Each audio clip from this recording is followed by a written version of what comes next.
സമയമില്ലാത്ത സമയത്ത് ജീവിക്കുന്ന നമ്മൾ നമ്മുടെ ആരോഗ്യ സംരക്ഷണത്തിനായി സമയം കണ്ടെത്താൻ ഉള്ള ഒരു സമയ ക്രമീകരണം കൂടി ഇതിൻ്റെ ഭാഗമായി നാം പരിശീലിക്കേണ്ടതായിട്ടുണ്ട്.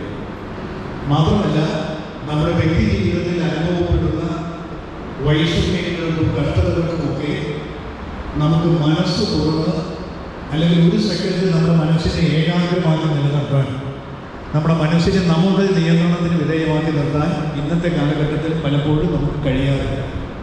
യോഗയിലൂടെ പരിശീലിപ്പിക്കുന്നതും അതുതന്നെയാണ്. ഏകാഗ്രമായി നമ്മുടെ മനസ്സിനെ നമ്മുടെ നിയന്ത്രണത്തിന് വിധേയമായി നിർത്തുക.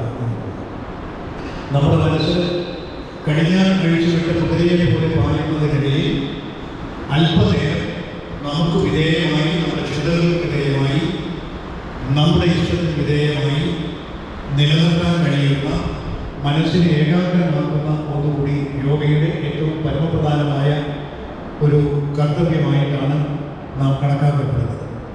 അപ്പോൾ അത്തരത്തിൽ ജീവിതത്തിൽ നാം അനുഭവിക്കുന്ന നമ്മുടെ ശാരീരിക ബുദ്ധിമുട്ടുകളെ അതിജീവിക്കാൻ, അതുപോലെ തന്നെ മാനസികമായ സന്തോഷം കണ്ടെത്താൻ, മനസ്സിനെ ഏകാഗ്രമാക്കി നിർത്താൻ, ഇതൊക്കെയാണ് ഈ കാലഘട്ടത്തിൽ നമുക്ക് നമ്മുടെ ജീവിതം മെച്ചപ്പെടുത്താൻ അല്ലെങ്കിൽ നമ്മുടെ ജീവിതം സന്തോഷകരമാക്കാൻ കഴിയുന്ന ഭൗതിക സാഹചര്യങ്ങൾ ഇത്രത്തോളമൊക്കെ നമുക്ക് അതിനെ പരമാവധി പ്രയോജനപ്പെടുത്തുന്നതിനുള്ള ഒരു വലിയ പ്രയത്നത്തിൻ്റെ നിലയിലാണ് ഈ വ്യാപകമായി യോഗ